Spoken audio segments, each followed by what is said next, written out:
Hey guys, tonight we're cracking open something a little timeless. You're not just wandering through a dusty museum or reading faded hieroglyphs. You're stepping into the hush of an ancient Egyptian tomb. Torchlight flickers over carved limestone walls. The air is dry and still, laced with the faint scent of dust, old linen, and something darker, frankincense, maybe. You descend slowly, and as the stone door creaks open, the chamber reveals itself. Gold gleams in the dim light, jars stand sealed, baskets bulge slightly with their ancient contents. Everything is exactly where it was placed thousands of years ago.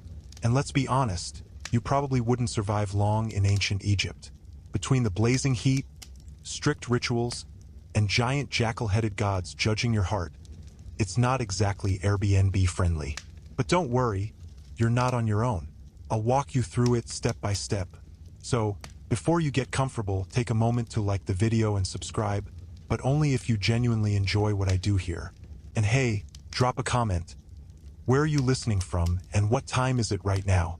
I love seeing all the sleepy time travelers checking in from different corners of the world. Now, dim the lights, maybe turn on a fan for that soft background hum, and let's ease into tonight's journey together. The silence inside is thick, soft, watchful. Along the walls, everything is organized with ritual precision. Clay jars sealed with wax, woven baskets tucked into corners, tiny carved statues standing at attention. This wasn't a place for mourning. It was a place to prepare for the next life.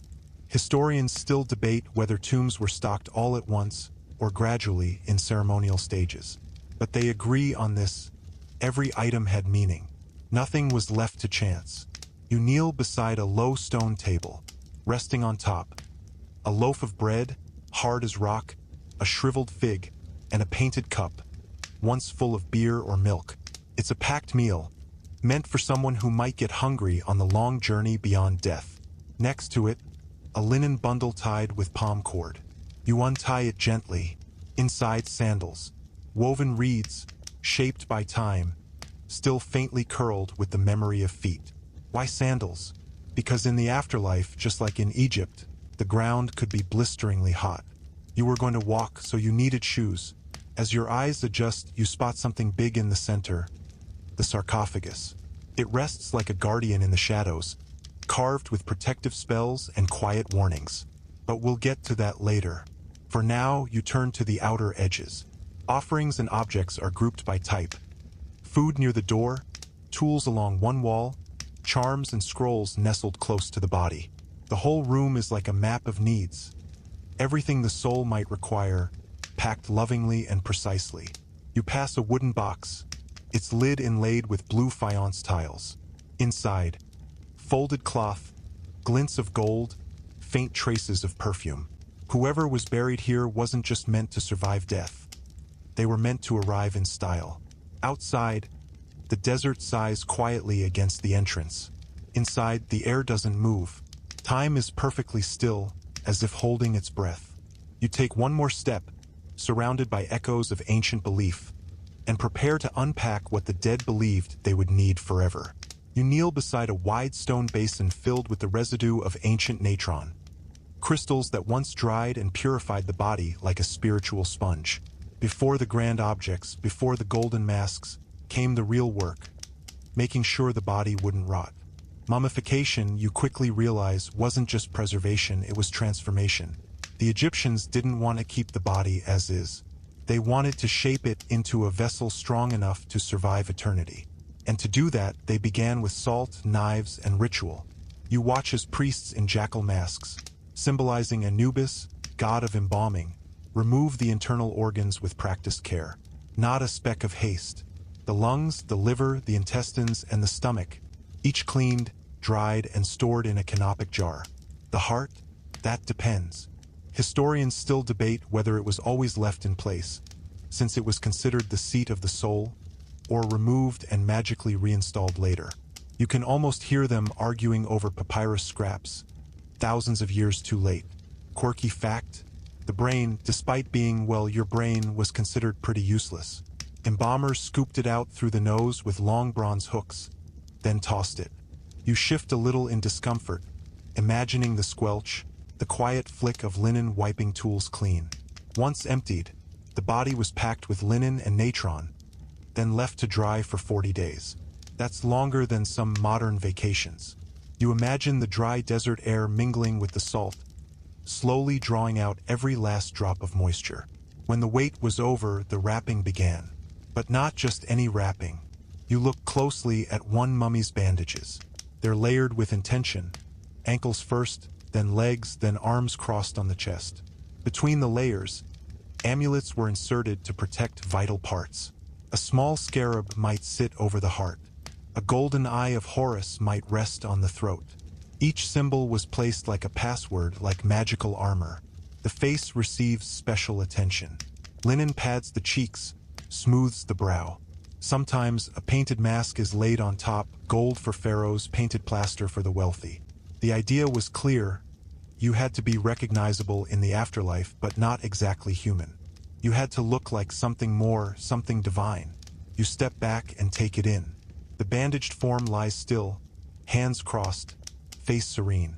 Not creepy, not cursed, just ready. Historians still debate how consistent the rituals were. Did poorer families get rush jobs? Did regional traditions differ? Probably, but the intent stayed the same. Prepare the body like a sacred scroll, meant to be unrolled by the gods. Nearby, you see a tray of embalmer's tools. Obsidian blades, bronze hooks, bowls once filled with oils, cedar, myrrh, juniper. Each had its scent, its purpose. Some were meant to purify. Others simply kept the flies away. You lean in and sniff the air near the tray and swear you can still catch a trace of pine resin. Another odd discovery. Tiny wax figurines of gods, slipped into the folds like bookmarks. Anubis, of course, but also Thoth, Osiris, and even the goddess Maat, feather in hand. You realize they weren't just preserving a body. They were telling a story, wrapping not just flesh, but identity, memory, hope. You move to the foot of the platform where a priest might have once knelt. Final prayers would be said. Hands raised. Words spoken softly in Old Egyptian, long lost except in fragments carved into tomb walls. Words meant to open the gates, to invite the soul forward, whole and unbroken. And just like that, the mummy is no longer someone dead. It's someone arriving. You glance around the chamber again. All this, everything in the room, only works because the body has been prepared with care, with faith, with craft. You don't need to believe in Osiris to feel the weight of it. The quiet dignity, the absolute seriousness with which this person, rich or poor, was readied for a second life. You walk quietly past the platform, heart a little slower, breath a little deeper. In death, the Egyptians didn't just preserve the body. They believed they were preserving the soul's path forward. And somehow, across 3,000 years and a sea of sand, their message still gets through. You step around the embalming table and come face to face with the final product of all that careful work. The coffin, or rather coffins, plural. Because here's the thing about ancient Egyptian burials. One box was never enough. What you're looking at is a sort of nesting doll arrangement, each layer more intricate than the last. The outer coffin is huge, rectangular, carved from thick cedar, and painted with guardian figures along each panel. Its job? Protection. It's the armored shell, the fortress for what lies inside. You brush your fingers lightly over the surface. The paint is cracked, the wood darkened with time, but you can still make out the images. Isis spreading her wings over the foot panel, Anubis kneeling beside a golden scale, the four sons of Horus standing watch. Historians still argue whether these motifs were chosen by the deceased or standardized like some kind of divine IKEA catalog. Either way, every image had a purpose, to guard, to guide, to remind the gods who they were dealing with. Inside that is a second coffin, this one shaped like a human. This is the anthropoid coffin, and it's the one you're most familiar with. Face painted gold, wide eyes outlined in thick black lines, the body wrapped in rows of hieroglyphs and protective spells. Its purpose? Identity. It tells everyone, mortal and divine, exactly who rests within. Quirky fact, the face isn't always a true portrait. In fact, it rarely is. Instead, it shows an idealized version of the person, ageless, calm, slightly divine. You weren't trying to look like your earthly self, you were trying to look like your eternal self. The version of you who gets a seat at the table of Osiris and isn't awkward at dinner parties. And yes, there's more. Inside the anthropoid coffin, there's often a third one. Smaller, tighter, sometimes made of gilded wood or cartonnage, a kind of ancient papier-mâché made from linen and plaster. This one hugs the mummy directly like a second skin. It's the innermost wrapping, the final embrace before the long journey begins. You lean over and peer into one that's been carefully opened by archaeologists. The interior is painted with stars, yes, stars. The inside of the coffin was often imagined as the night sky, turning the body into a piece of the universe itself. You feel a chill. Not from fear, but from how complete the symbolism is. You weren't just being buried. You were becoming part of the cosmos. Historians still debate how standardized these coffin sets were. Some tombs had 5 nested layers. Others had just 1 or 2. And while pharaohs had the gold-plated deluxe versions, ordinary citizens sometimes painted their own coffins by hand or hired local artists. The quality varied, but the intent never did. As you circle the room, you find fragments of coffin lids propped against a wall. One has been broken clean through the middle, possibly by grave robbers, possibly by time itself. Even in pieces, it's gorgeous. Lapis blue outlines, ochre skin tones, and hieroglyphs arranged like a hymn. You pause, squinting to decipher one line. It's a spell from the Book of the Dead asking for safe passage through the realm of the West. At your feet, a thin strip of inlaid wood gleams faintly. It once framed the foot of a coffin, and carved into it is a tiny falcon, Horus himself, watching, waiting. You smile. Even in miniature, the guardians remain. Quirky side note? Some coffins had false eyes painted on the side so the deceased could see out into the world. They weren't meant to sleep forever. They were meant to rest, aware, watching for their time to rise. You step back, taking it all in, the layers of craftsmanship, the cosmic symbolism, the sheer dedication to getting the container just right. This wasn't about vanity. It was about function. If your body is the vehicle to eternity, then the coffin is the protective shell, equal parts spaceship, palace, and prayer book. And yet, despite the grandeur, something very human lingers. You picture the family standing nearby as each layer is closed. The creak of wood. The final sealing. The quiet goodbye. These coffins aren't just art, they're acts of love, of hope, of trust in a world beyond. You move quietly to the center of the chamber once more, letting your eyes adjust to the shifting light. The outer coffin looms before you, still sealed. Inside are layers, within layers, each telling a story, each holding a dream. And all of it packed not for death, but for arrival. You kneel beside a limestone chest, its lid carved with looping script and crowned with the figures of 4 strange beings, each with a different head. One has a jackal's snout, another a baboon's grimace, the third a hawk's hooked beak, and the last bears a human face, serene and timeless. These are the 4 sons of Horus, and inside this chest, they guard something most sacred, the organs. Yes, those lovingly removed, dried, and seasoned bits from the mummification process didn't just disappear. They were preserved too, carefully wrapped and sealed in what we now call canopic jars. Each organ had its own guardian spirit and corresponding jar, like an ancient buddy system. You gently lift the lid of one jar. The top is heavy, carved from limestone, shaped like Duamutef, the jackal-headed protector of the stomach. Inside, linen. Soft, dry, curled into itself like a resting bird. Somewhere in that bundle once was part of a person's body, tucked safely under layers of spell and prayer. Historians still debate whether all Egyptians had the full set of canopic jars. While royals and elites definitely did, poorer individuals sometimes skipped the jars entirely or used symbolic ones, empty vessels meant to suggest the real thing. You imagine a grieving family deciding whether they could afford real limestone or just a painted clay imitation. Beside the main chest, you spot another set. These are faience, glazed a pale blue-green.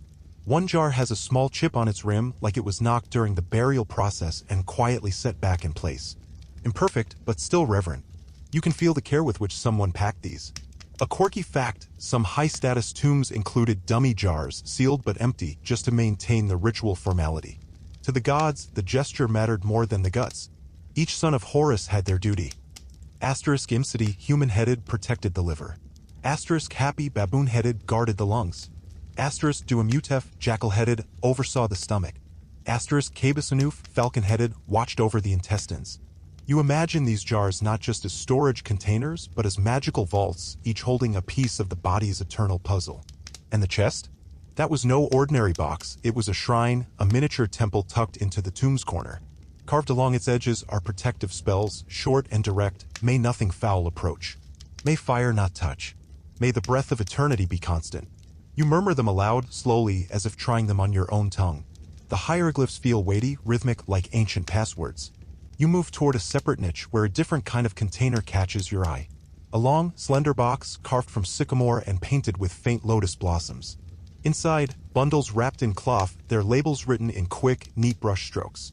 These, you realize, are reserve heads' false skulls sculpted to stand in if something happened to the real one.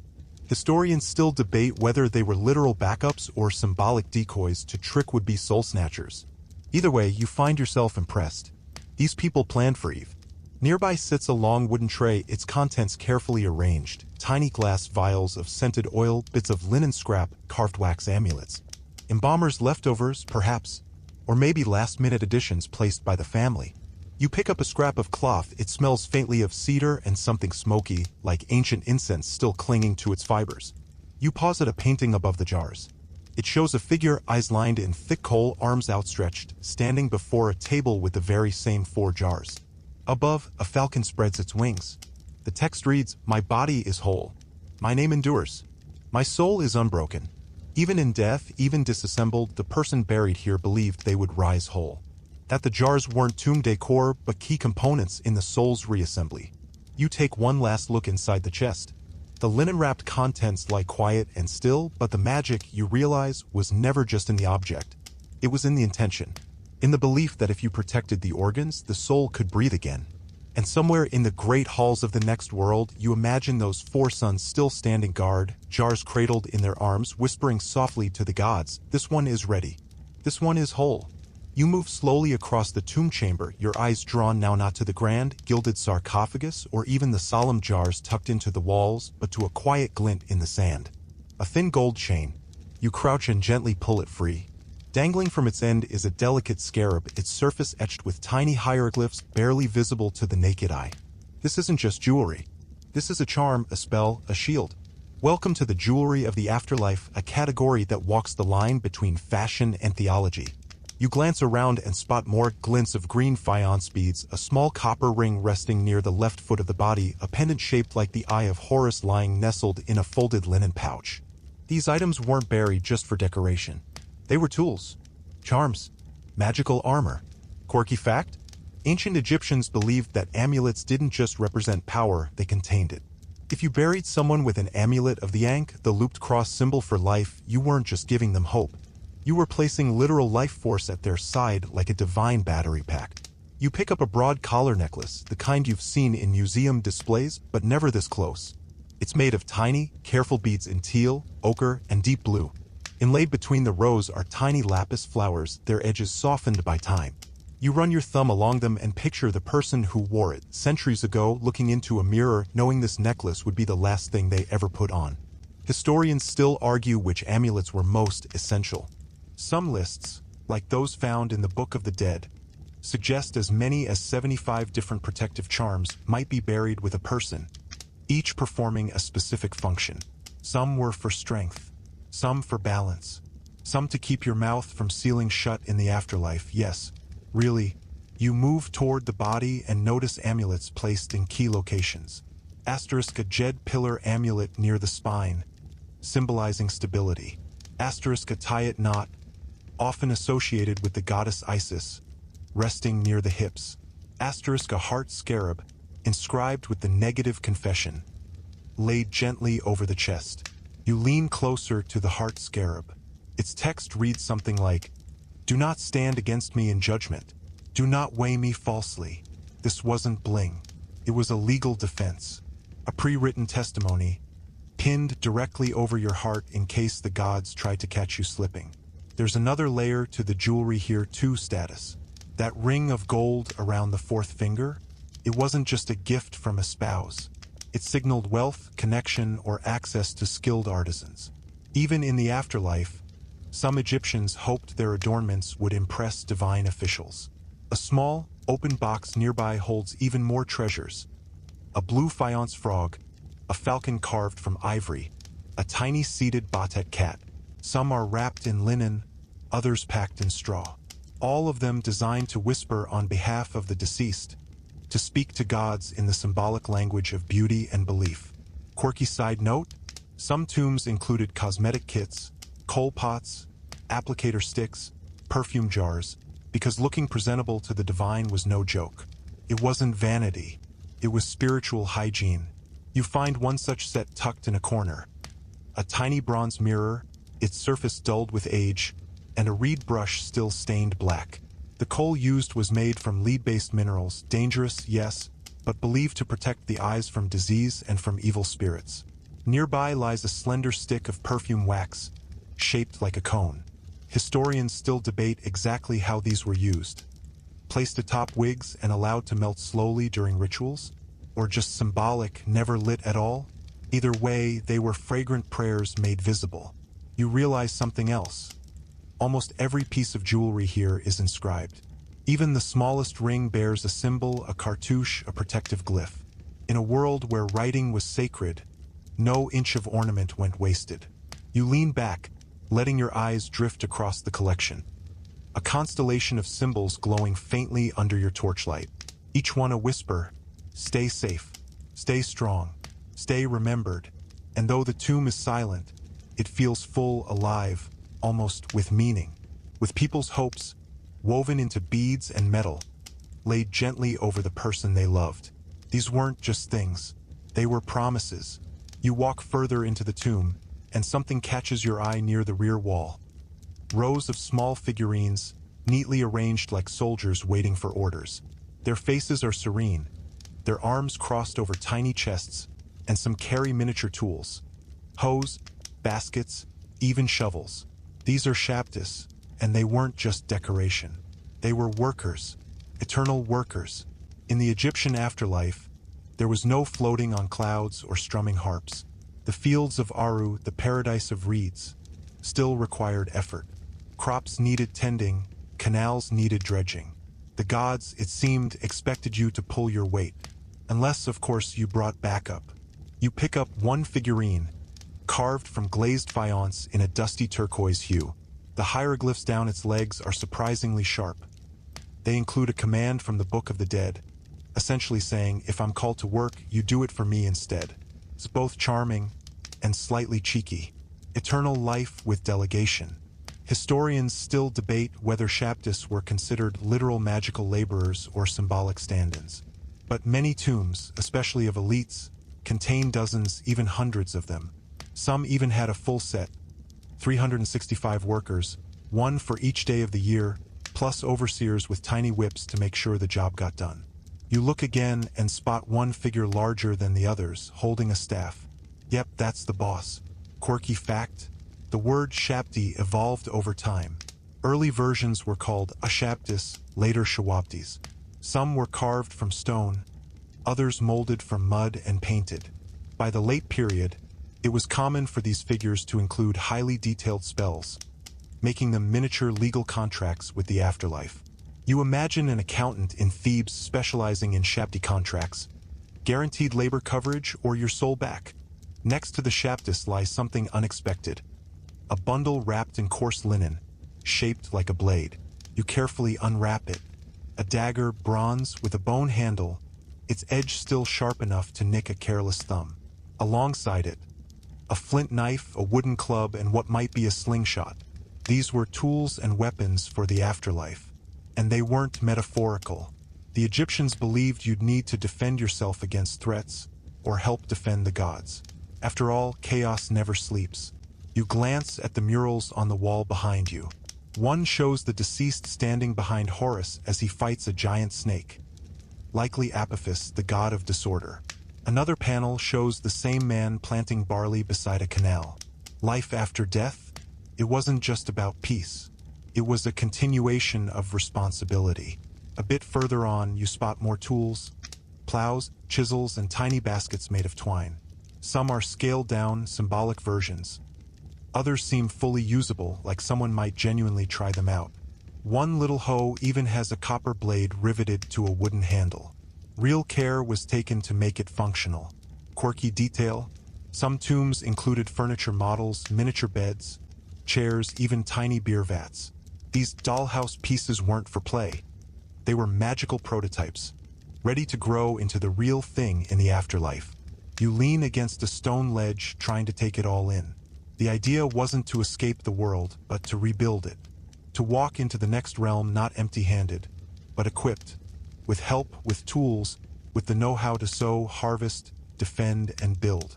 Historians still argue whether this was a literal expectation or a symbolic comfort. Were the Shabdas meant to actually work, or just ease the fear of going alone? But in either case, the presence of these objects tells a deeper truth. Ancient Egyptians didn't just want to be remembered. They wanted to continue. You pick up one final figurine, this one carved from wood, its paint mostly faded. It's a man carrying two baskets slung over his shoulders.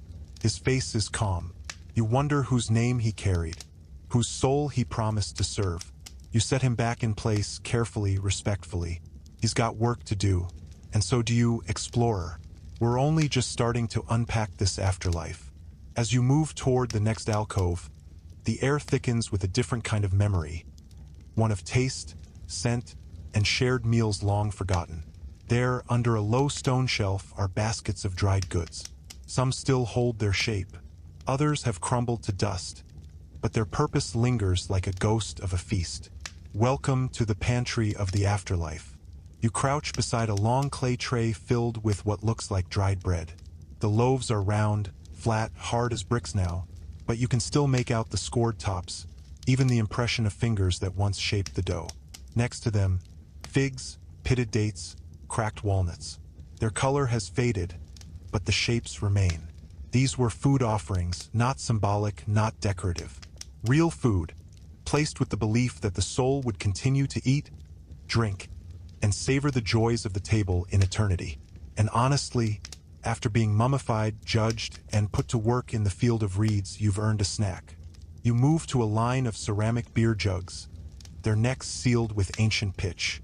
Egyptians brewed beer thick, cloudy, and slightly sweet, more like liquid bread than the pilsners of today. Historians still debate whether these jugs were left full or symbolically sealed, but in some tombs, residues show traces of emmer wheat and date sugars. You imagine popping the cork and finding the world's oldest IPA. Quirky fact: some tombs had loaves of bread shaped like animals or gods, little edible spells. Others included preserved meats, fish wrapped in papyrus, even ribs of ox. You pass one such bundle now, tied neatly with faded twine and labeled in hieroglyphs. Roast duck for the Ka. Ah yes, the Ka, the life force that remained after death and needed nourishment. Without offerings, the Ka would weaken. That's why tombs included offering tables, carved stone slabs with shallow grooves for oils and inscriptions listing menus for the deceased.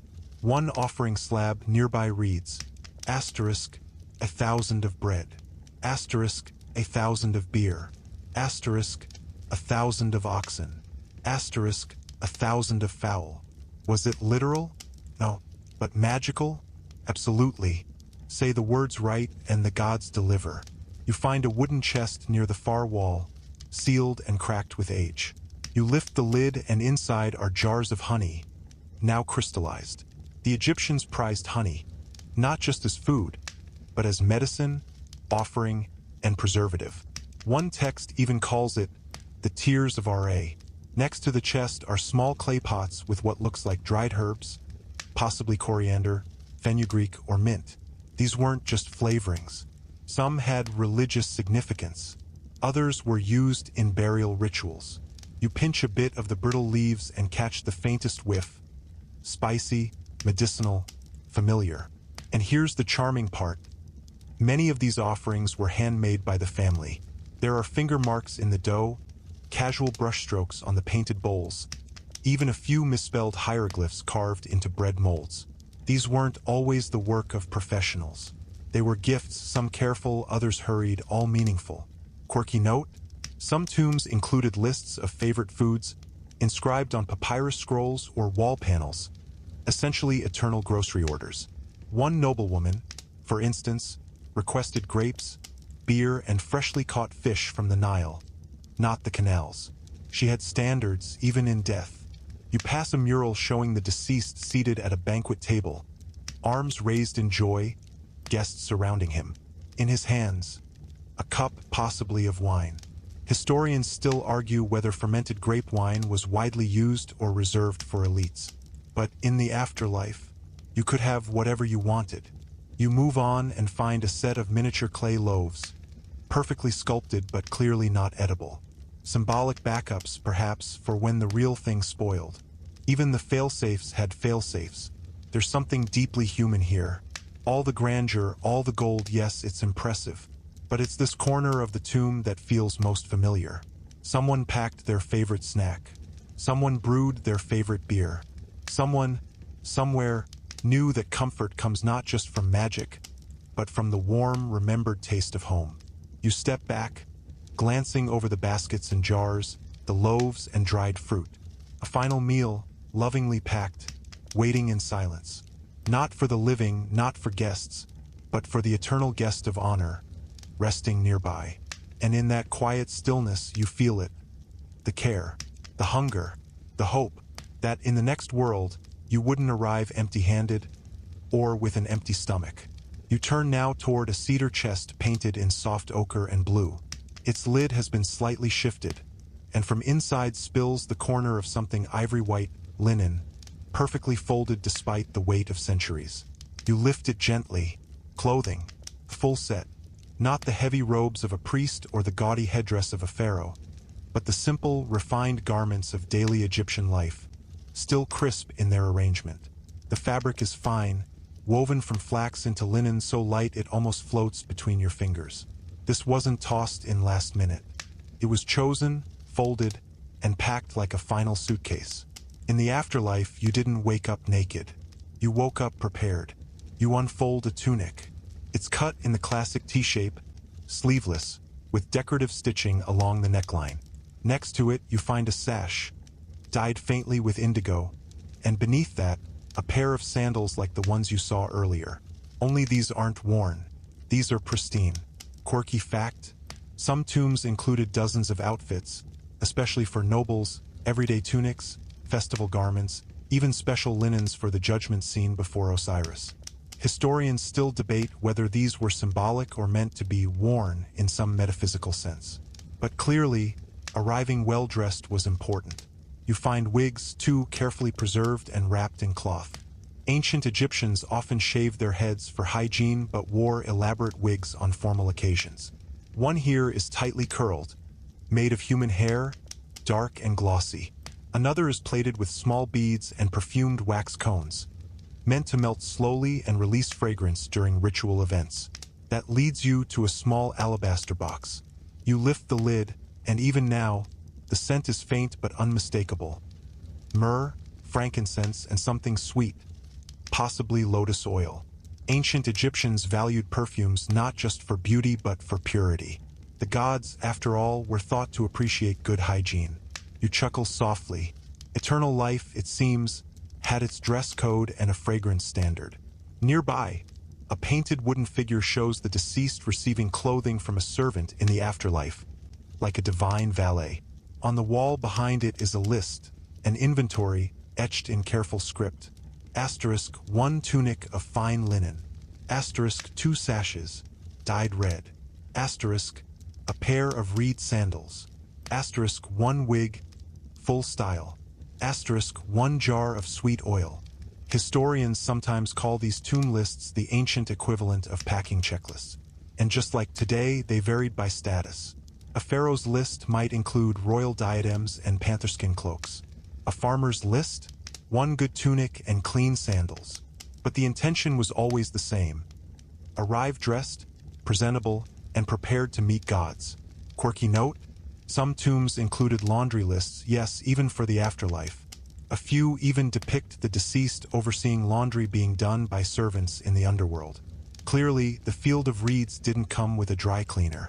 You find another small box, inlaid with ivory. Inside, a wooden coal stick and a tiny mirror. The mirror's bronze surface is tarnished, but still faintly reflective. This wasn't for vanity. It was for ceremony, a way to reflect divine light, to see your purified self. Next to it, a jar of coal eyeliner, still dense and black. Ancient Egyptians wore coal not just for aesthetics, but for protection. against both the harsh sun and the evil eye. You dip your finger in gently. The powder is dry, but unmistakable. You pause and notice a folded item tucked beneath the chest. You lift it and find a netted tunic, made from rows of faience beads sewn into a lattice. It would have shimmered in sunlight, making the wearer appear almost otherworldly. You imagine it catching the light as they stepped into the next life, brilliant and silent. Then there's the headrest, a curved piece of wood meant to cradle the neck, often packed in tombs to ensure comfort during the soul's slumber. The idea that even the dead deserved ergonomic support speaks volumes. Historians still debate whether headrests were truly used in life or served purely symbolic roles in death. You step back and look at the entire scene. Garments arranged like offerings, perfumes tucked beside combs, headrests and wigs aligned in tidy rows. It's a dressing room frozen in time, waiting for its occupant to rise and don it all anew. And there's something moving in that. Not just the practicality, but the hope that you wouldn't just exist in the afterlife, you'd live in it. Smell good, feel good, be recognized, be remembered. In life, Egyptians celebrated the body with care, decoration, and ritual. In death, they simply continued. And here you are, centuries later, opening their closet, finding that their wish to be seen, really seen, has come true. You drift deeper into the tomb, your footsteps muffled by fine dust and silence. To your left, a long niche carved into the wall holds a row of carefully stacked papyrus scrolls, their edges browned and curling slightly. Their presence here may seem unexpected. After all, how much reading could one possibly do in the afterlife? But these aren't just books. They are spells, maps, and manuals for the next world. These are parts of what we now call the Book of the Dead, a term modern historians use for a vast, ever-evolving collection of funerary texts, known in ancient Egyptian as the Book of Coming Forth by Day. You kneel, gently lifting one of the scrolls. The ink is faded, but still legible. Rows of hieroglyphs march across the page, punctuated by small illustrations in red and black ink. The figures show boats on celestial rivers, judgment scenes, protective symbols. Each spell is designed to help the soul survive obstacles in the afterlife. Snake demons, fiery lakes, dismemberment, cosmic bureaucracy. Take your pick. Quirky fact: no two copies of the Book of the Dead are the same. They were customized per person, like ordering a bespoke survival manual. Wealthier individuals could afford full scrolls measuring up to 100 feet long. Others might just include a few key spells on linen, coffins, or amulets. You pull one scroll gently open and see spell 125, one of the most famous. It details the weighing of the heart, where the deceased stands before Osiris and must declare their innocence. You spot the familiar feather of Ma'at and a small figure standing, arms raised in defense. Below that, the words, "I have not stolen, I have not killed, I have not lied." This is known as the negative confession, and it served as a moral resume for the soul. Historians still debate how much these statements reflected actual ethical codes versus ritual performance.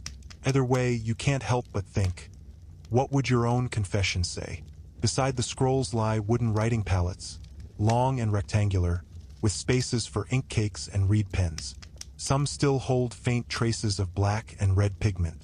The black for standard text, the red for emphasis, just like highlighters today. Nearby is a stack of ostraca, shards of pottery used for note-taking or practice. One bears what looks like a shopping list. Another is covered in what may be a love poem. The written word, you realize, wasn't just sacred. It was part of daily life, and, evidently, the afterlife. You glance up at the walls. Painted scenes show the deceased being led by Anubis, reading from a scroll, and navigating rivers filled with crocodile-headed demons and floating eyeballs. The message is clear: knowledge is survival. Quirky side note: some tombs even included celestial maps, painted on ceilings or papyrus, to help the soul chart a course through the stars. You imagine a deceased soul squinting up at a cosmic roadmap, muttering, "Turn left at Orion," then straight past the Scorpion. You pick up a small bound packet, a book of hymns, perhaps, or invocations to Ra, written in cursive hieratic script. The cover is decorated with a sun disk flanked by cobras.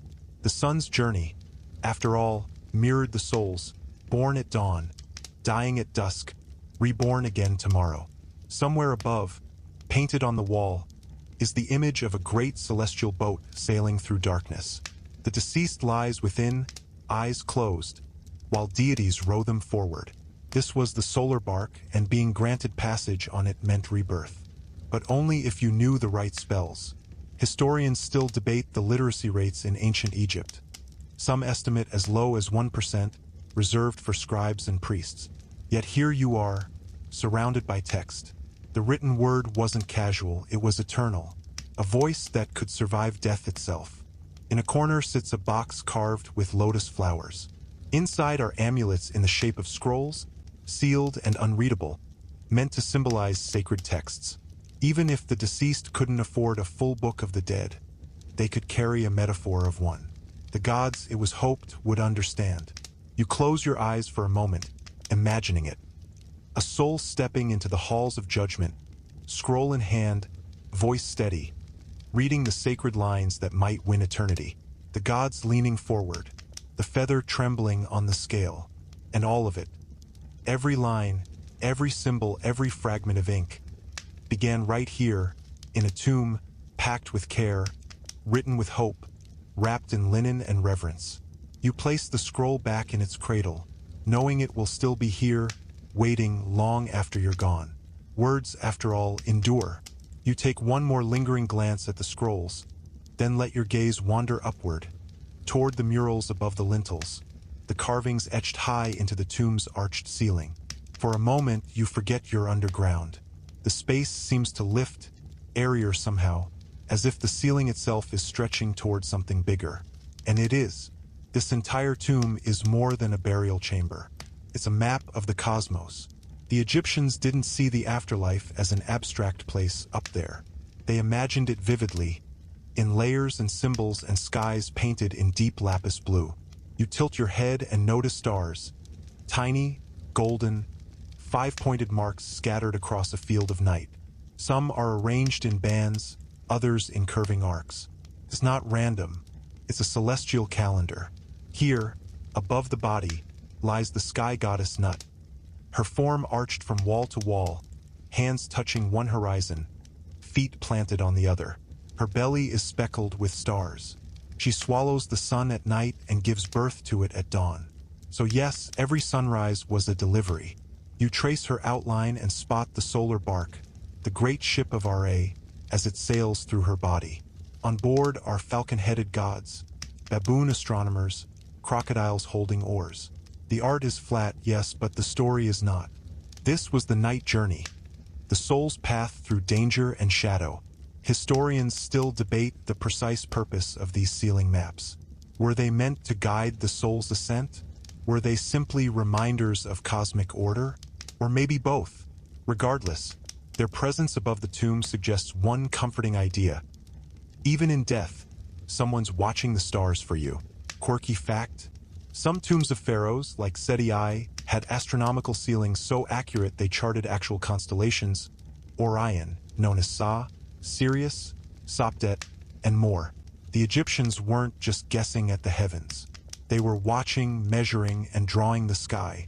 You descend from the platform and notice a floor panel inscribed with winding lines. The Duat, the underworld, is not a place of fire and brimstone. It's a landscape. Caverns, rivers, gates guarded by serpents with legs. To reach paradise, you didn't just float, you traveled. And not alone, with guides, guards, and gods. One gate you pass in the mural is guarded by a lion-headed sphinx and a flaming sword. Another features a looping snake swallowing its own tail. There are rivers where the dead float like papyrus boats. Mountains filled with blue cows, manifestations of Hathor, the motherly goddess of joy and music. Even the tomb's layout mimics the journey. This corridor you're walking? It's a symbolic passage from the land of the living to the field of reeds. Some tombs were aligned so that the rising sun would shine straight into the burial chamber on the morning after burial. Like Ra himself was showing the way forward. You spot a painted panel showing the final goal, the field of reeds or Aru. It looks surprisingly, normal. Fields of grain, water canals, palm trees, little homes. The afterlife wasn't imagined as a throne on clouds. It was a perfected version of Egypt, where the crops never failed and the beer never ran dry. You lean closer. The deceased is plowing a field alongside his Shaptis, while a small child offers lotus blossoms. In the background, cows, date palms, two friends laughing beside a canal. You don't need to understand hieroglyphs to get it. It's joy, rest, simplicity. Quirky note: some depictions show people fishing or weaving linen in the afterlife, continuing not just to exist, but to live. Historians still debate whether this was meant literally or as an idealized version of what mattered most: community, purpose, food, and peace. And over all of this, Nut, the stars, the boats, the fields, watches Osiris, Lord of the Dead. You see him now, painted green for fertility, his crook and flail across his chest, seated on a throne of reeds. His gaze isn't stern. It's calm, gentle, the kind of God who expects you to be tired, but wants you to make it home anyway. You step back, and suddenly the tomb doesn't feel like a box anymore. It feels like a doorway, a place that maps not just the body's rest, but the soul's route, from linen to judgment, from shadow to sunlight, from silence to harvest. And you, still breathing, are allowed to glimpse it, just for a moment. You trace your fingers along the mural's edge, where the paint fades slightly into the raw stone. It's a quiet moment, and your breath feels heavier in the air. But the journey isn't done yet. There's one more layer to uncover, one that hums beneath everything else like a soft, persistent drumbeat. Magic, not the wand-waving kind, but the practical, protective, personal kind. Stitched into amulets, etched onto rings, whispered in spells, and buried close to the heart.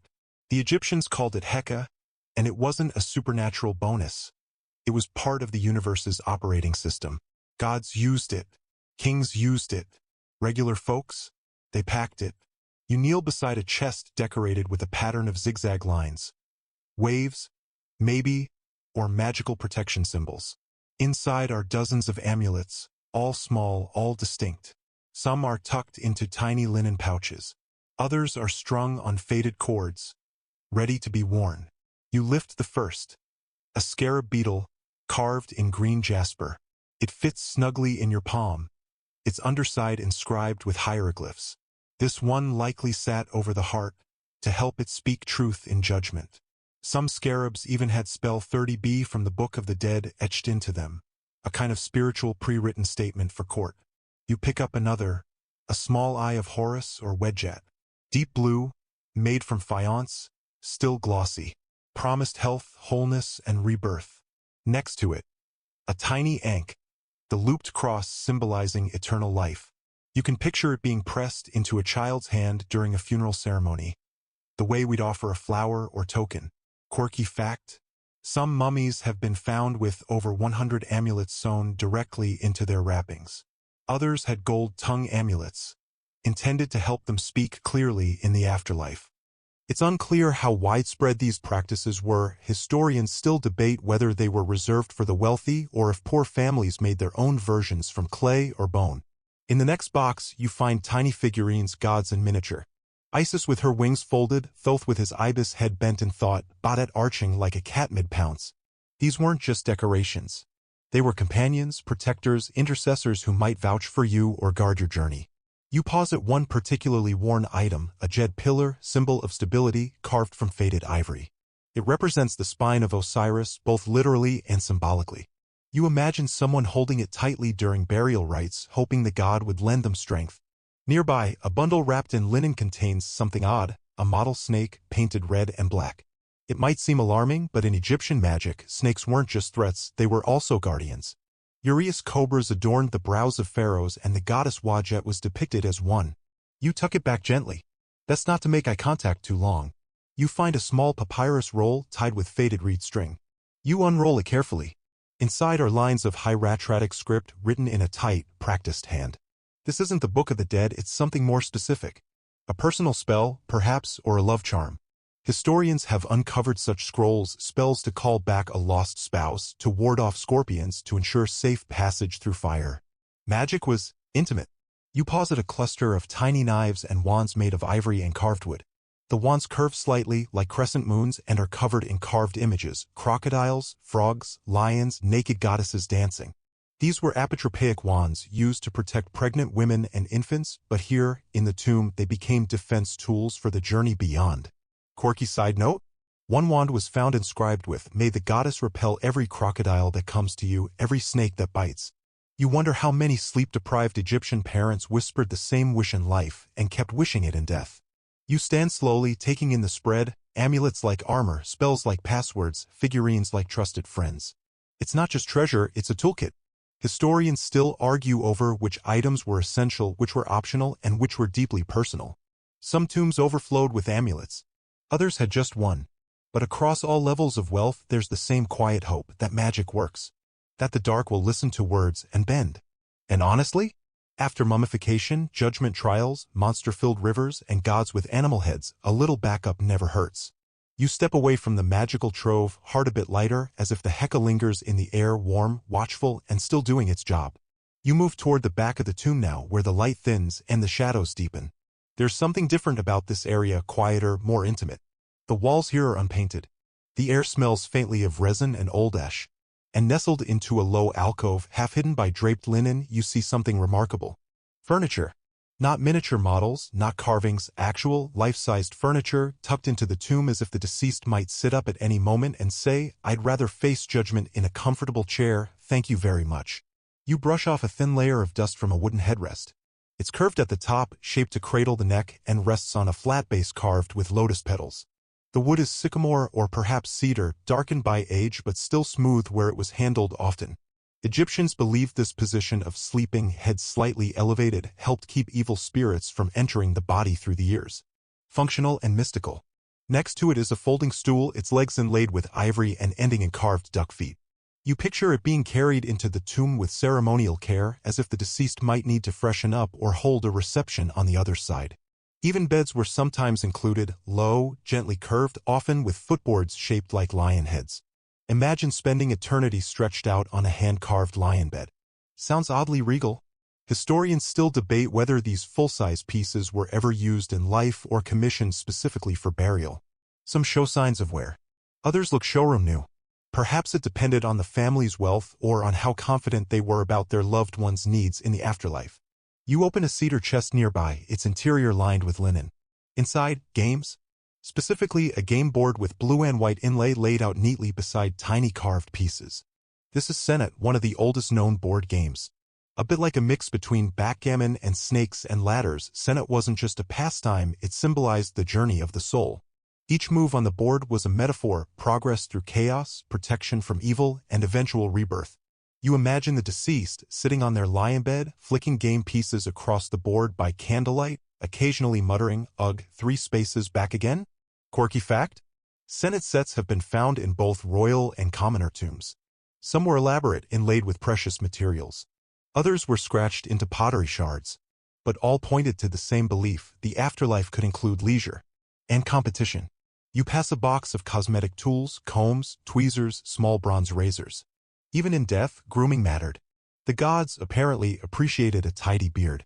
There's even a small perfume burner shaped like a lotus with soot marks still visible on the rim. Maybe the final rites included one last scent of home. Leaning against the far wall is something curious, a tall staff capped with a papyrus bloom. It was likely symbolic, a marker of authority or mobility. But it's hard not to see it also as practical. If your journey through the underworld got rough, at least you'd have something to lean on. Near it lies a fan made of palm fibers bound with gold thread. Some tombs of nobles and royals included entire fan-bearers, figures painted onto the walls, fanning the deceased in perpetuity. And here, even with no servants around, the fan itself still waits. Quirky side note? In a few high-status tombs, archaeologists have found footstools and slippers complete with tiny name tags. It's unclear if these were actually used in life or provided solely for comfort beyond. Historians still puzzle over it. Perhaps the underworld was just chilly? Finally, you reach a shelf with vessels of all shapes, small clay jugs, alabaster bowls, and sealed jars. Some likely held water, others beer or wine, and a few may have contained milk from a sacred cow, a rare funerary offering tied to the goddess Hathor. Each container has a different symbol etched into it, marking its intended content and use. Some are practical, others symbolic, but all reflect the idea that even in eternity you need to eat, drink, and rest. You step back and take it in, a furnished suite not unlike a home. A bed to sleep in, games to play, perfume to enjoy, even a comb to fix your wig. This wasn't a prison or a vault, it was a lifestyle package prepared with quiet devotion and just a hint of flair. And maybe that's what surprises you most. Not the gold, or the spells, or even the gods, but the normalcy. The comfort. The human touches. Because in the end, the Egyptians didn't just prepare to die. They prepared to live again. As you step past the resting place of beds and board games, a sudden draft of cooler air brushes your cheek, a gentle reminder that you're deep within stone and time. In the far corner of the tomb, partially shielded by a standing panel of carved limestone, lies a space more intimate than all the others. This is the storage of linens and personal items, soft, quiet things folded into memory. You kneel before a cedar box, its latch still intact after millennia. The lid creaks slightly as you lift it, and inside you find something surprisingly tender, bundles of linen, neatly rolled, tied with woven palm cord. Some are embroidered with faint thread, golden spirals, reed motifs, tiny lotuses. Others are plain but pristinely white. These aren't just wrapping cloths or extras for mummification. They're changes of clothing. The deceased was expected to attend feasts, receive visitors, even walk in the field of reeds. Naturally, one would want options. Historians still argue about how often tombs included full wardrobes. While royalty and high priests left behind entire linen closets, even humble tombs might contain at least one clean tunic for the afterlife. Egyptian fashion never really went out of style, it simply changed texture. Beside the linen bundles lies a mirror, polished bronze, round, with a carved ivory handle shaped like a papyrus stem. Its surface is dimmed by time but still faintly reflective. You tilt it and catch your own ghostly face staring back.